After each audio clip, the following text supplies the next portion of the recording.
Bonjour, c'est Agathe.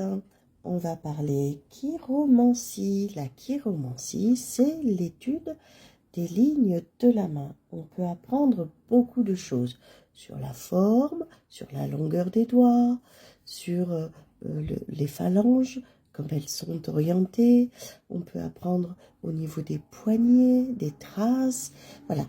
Donc aujourd'hui, on va faire synthétique et très court parce que bon voilà, j'ai pas envie non plus de vous prendre la tête, mais voilà, j'ai envie de vous présenter ce qu'est par exemple, et puis vous allez vous amuser à regarder vos lignes de la main. Donc aujourd'hui, on va commencer avec la ligne de vie.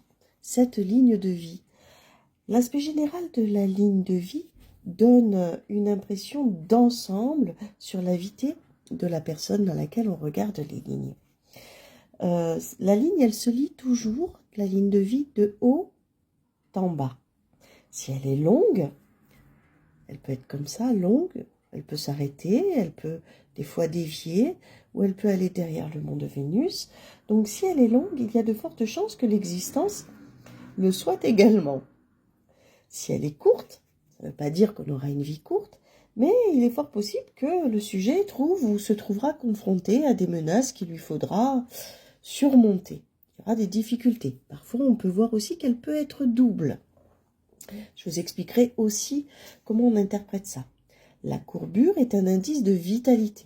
Une trajectoire harmonieuse, ici c'est harmonieux, coïncide généralement avec un mont de Vénus. Le mont de Vénus, c'est ce qui est ici, le mont de Vénus. Ça coïncide avec un mont de Vénus apparent, bien bombé. Suivant les personnes, l'origine de la ligne peut osciller entre la base de l'index, ici, et ou alors à la naissance du pouce. Mais pour la majorité des cas, se trouve en position d'équilibre entre les deux, entre l'index et le pouce.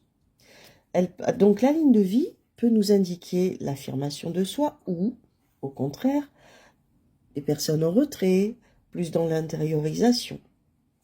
Dans la zone initiale, là, qui correspond aux premières années de la vie, ici, il peut y avoir des ramifications. Des fois, ça se touche. Dans cette zone, donc, les premières années de la vie, elle peut aller sur différents monts. Vous voyez, là, il y a d'autres monts. Je vous expliquerai à quoi correspondent ces monts. Ici, il y a un autre mont, la Lune, Mars, enfin, je vous expliquerai à quoi ça correspond. Et donc, ça peut indiquer les premières tendances, comment peut être l'enfant et l'adolescent. Laissez votre doigt, votre œil cheminer le long de votre ligne de vie et notez les signes que vous rencontrez sur la route. Si vous voyez des petits nœuds, des petites étoiles, des petits triangles, des petites boucles, des petites croix.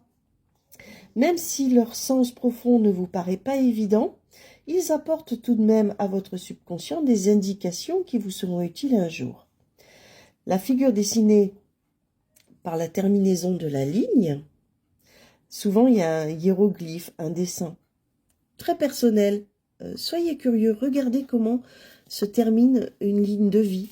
Il peut y avoir un trident, il peut y avoir juste une fourche, il peut y avoir juste un rond. Intéressez-vous à l'image, comment se termine cette ligne de vie.